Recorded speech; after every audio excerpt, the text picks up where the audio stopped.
Hello, my name is Ravi Vij. I'm from My Cancer Haven, and today, once again, we have with us Dr. Suresh Balasubramanian, Assistant Professor in the Department of Oncology at Wayne State School of Medicine in Detroit, Michigan. Welcome, Suresh. Thank you, Ravi, for inviting me again. And we're going to talk today about a hot area in AML drug development today, perhaps the most talked about drugs that are hopefully going to be available to our patients in the not too distant future, menin inhibitors. So, Suresh, can you start out by telling us what is the basis of menin inhibition and why the excitement in this field of AML? Um, Absolutely. Like, I can't be more excited to talk about menin inhibition as we have seen like great results in the initial studies already. Um, the mechanism of inhibition, menin inhibition and how it works in these, molecular subgroups of acute myeloid leukemia is quite interesting. Like it works both in MLL rearranged leukemia as well as in NPM1 mutant leukemia as listed here. And also there are few other signatures that are currently being explored, like where it could have a potential, efficacy action as well. So, when you look at this protein, menin is predominantly, it's a nuclear protein and it's a tumor suppressor scaffold protein. What it means, it's like it interacts with multiple protein partners and also tethers other proteins to the chromatin. And how it works in MLL rearranged leukemia, if you look at the left side of the slide, menin interacts with MLL fusion protein complex in MLL rearranged leukemia. In MLL rearranged leukemia, the MLL1, which is a mixed lineage leukemia gene, forms fusion proteins with almost like 80 other fusion identified partners. It could be anything like AF4, AF5, AF9. And this interaction is leukemogenic. And how it is leukemogenic is because of the upregulation of HOXA9 and MEIS1, as you see here.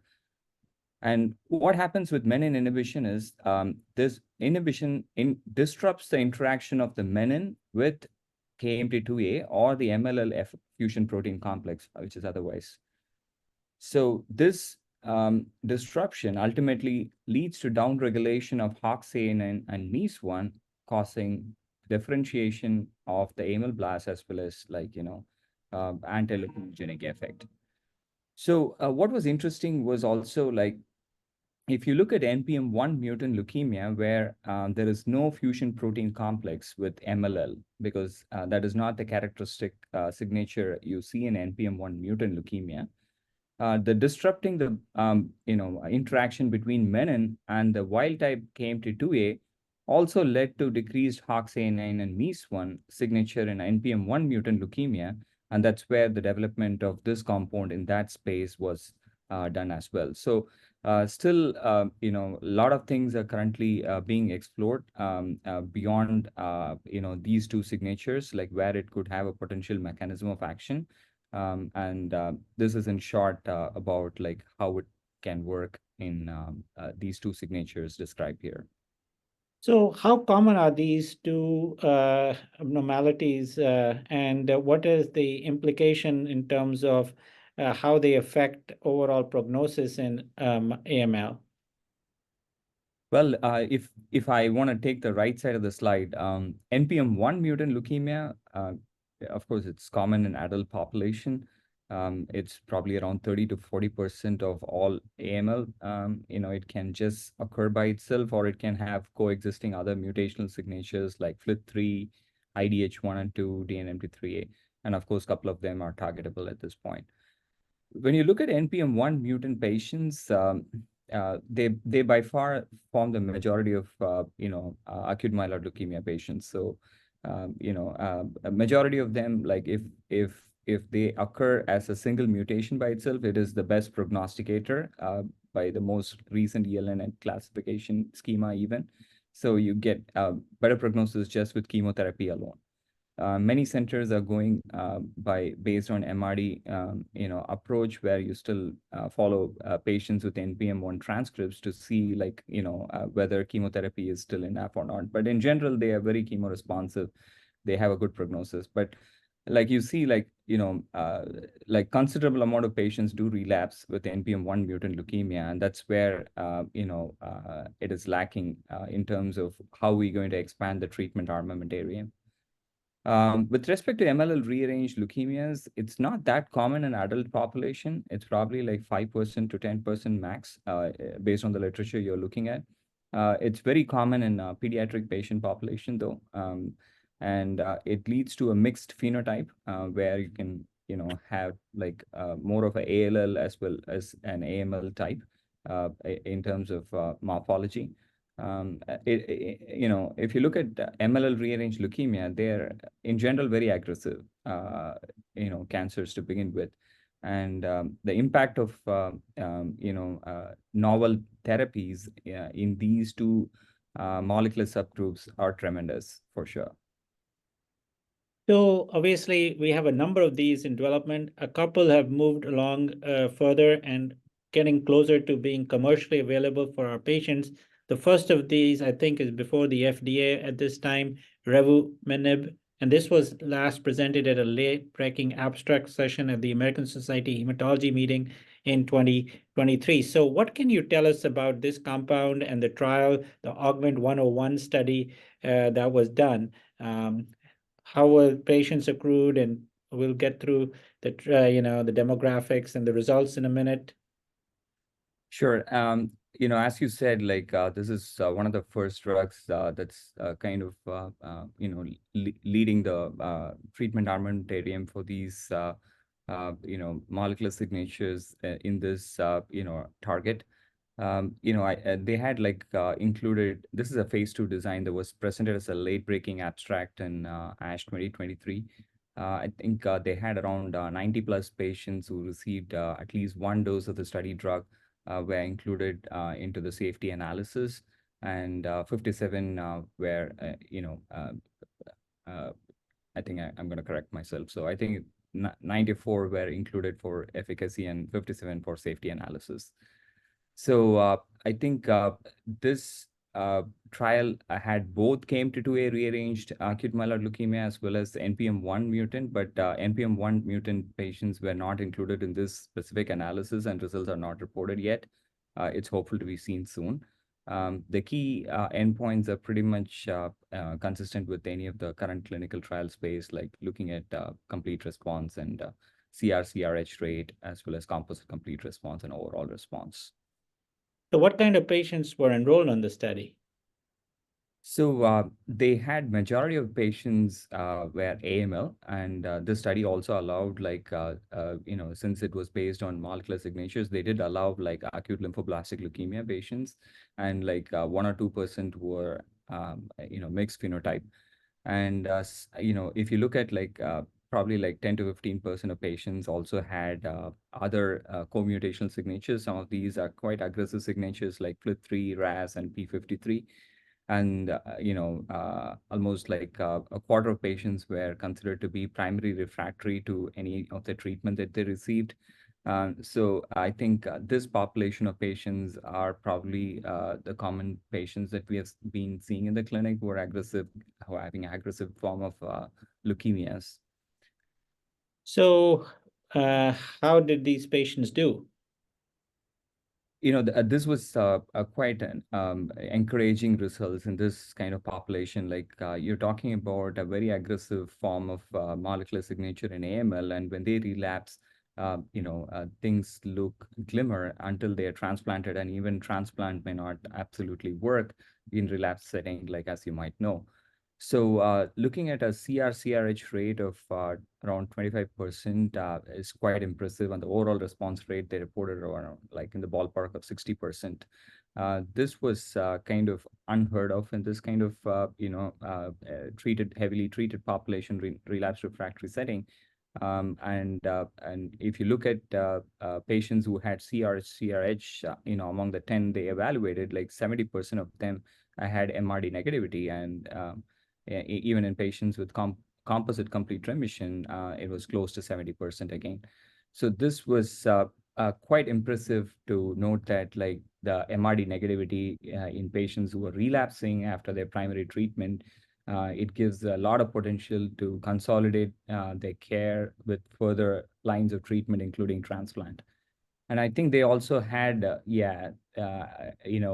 patients who were eventually transplanted. And I think there was some updated data where they showed like 9 patients from the augment study, like that you showed, like, were able to resume revumenib post transplant.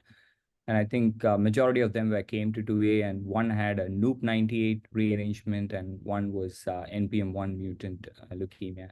And in fact, like the composite complete response was maintained in almost 2/3 of the patients after stem cell transplant and continuing the revumenib.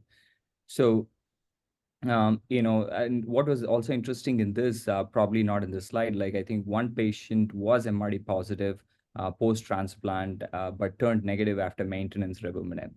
So these are small signs of, a clue that like it might be potentially helpful in negating the MRD positivity, which is where the entire care of AML management is heading to, MRD-based management. And I think, seeing these results are quite promising and encouraging. So the survival, it seems it was overall 8 months. At the face of it, it is something that doesn't look all that impressive, but this is a bad group of diseases. So could you put in a perspective what you would expect in this group of patients without this group of drugs? Yeah, I think, if you look at the absolute number, it may not be that impressive, but if you look at historical data, if you look at KMT, there are some retrospective data from different bigger groups. You're looking at like CR/CRi in historical controls of AMT, KMT2A rearranged AML to be less than 10% in the best scenario. And the survival is probably like less than 3 or 4 months. So definitely this is encouraging to see. And of course, many of these have very short follow-ups at this point. So long-term follow-ups and more updated data, and in some of the best performing patients would give us more clue how long this durability of this, overall survival rates are. But even within this span of time of observation, I think it's still more encouraging than what we have seen historically with conventional care or treatment that we have had. So what about the safety of this group of drugs?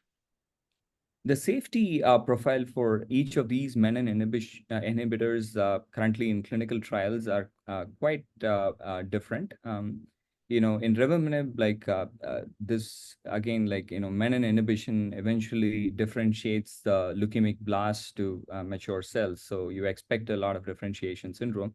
But the differentiation syndrome noted here were not that bad. So no patients actually discontinued the drug due to differentiation, so was quite good. I think QTC prolongation in this group of patients who received these drugs was notable. But again, like no patients discontinued the study drug due to QTC prolongation, and closer monitoring are needed for patients being treated with many of these small molecule inhibitors. But otherwise, I think the safety signals are not that alarming in terms of how we're gonna take this forward. So I understand two different dose levels have been studied with this drug for those that are getting concomitant, drugs that prolong QTC potentially, the cytochrome P450 interactions. Yeah, I think they are all CYP3A4 substrates, so like many other drugs. So I think dose levels are based on presence or absence of a CYP3A4 inhibition. And it seems like we do use a fair amount of drugs that can interact with this group of drugs overall, including our antifungals and other drugs. Is that correct? Uh, there is going to be a lot of challenge in putting them all together, especially with multiple other drugs that we have already have in AML treatment space, where the interactions are quite common. And I think that's something going to be evolving in terms of how and we're going to use them in the right dosing. And I think more of this will come from existing trials as post-hoc analysis and further PK studies in combination, and like how we can make use of them better.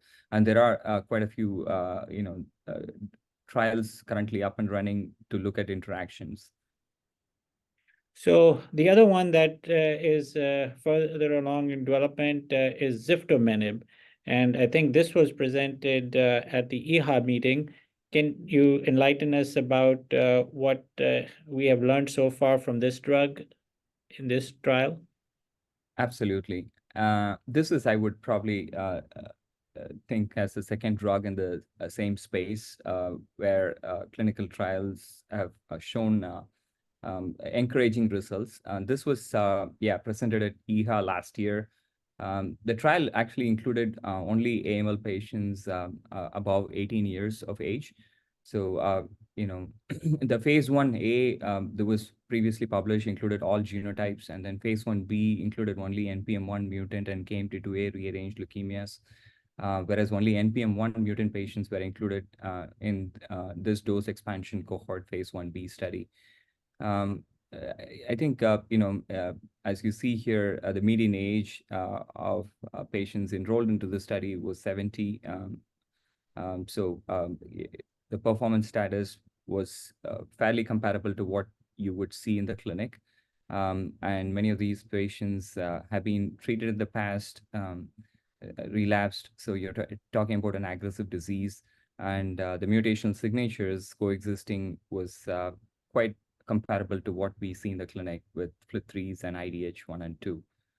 So this study, um, you know, uh, as you see with any phase 1B, is quite comparable in terms of what you would probably see in this setting.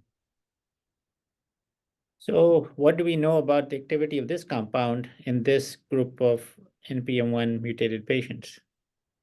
Again, quite impressive. Like, in the relapse refractory setting, be it any signatures, the response rates as well as overall survival is not that great unless you transplant them. And even if you transplant them, the numbers are not that impressive if you look at any historical data compared to when you transplant them at the first remission. So, this complete remission rate of 35% in this heavily treated population is quite impressive. And, I think the overall response rate was close to 50%. The median duration of response was close to, again, 8 months. These are some things like very encouraging to see in this set of patients who have been treated in the past, and a small molecule inhibitor could make this difference is quite impressive. So you mentioned this duration of response. Some of these patients are out, it seems like even a year or more. So that certainly is impressive for a relapse refractory setting, clearly. Absolutely. And I think many of these results are very positive. And if patients are eligible for transplant, if they were not previously because of the disease, and if you could control the disease and make them MRD negative in the best scenario, and if they can be transplanted with, salvage transplant, and I think that's probably going to impact the long-term outcomes. I've seen personally, my patients getting to transplant, with menin inhibition. So that's something that is really encouraging. Like if we can get the MRD negativity, and I think the outcomes of transplant is much better. So obviously those two are the furthest along, but I understand that there's now a pipeline of other menin inhibitors that is following. Do you have anything that you can tell us about some of the others that are currently in development? Sure. There are other, beyond these two drugs that we just talked, there are a few other in the pipeline beyond what we are seeing in this table. Some of them in the preclinical development phase, and some of them have just started like clinical trials.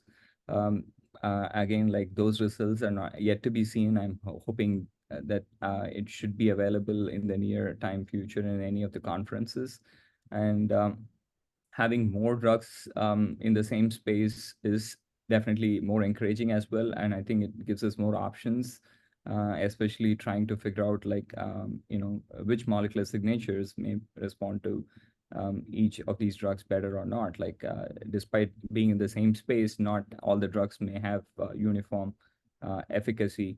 So it'll be interesting to know like how they perform in a bigger clinical trial space. So obviously, for the patients who have the KMT3A mutations, those patients are got bad disease, and we don't have good options for them.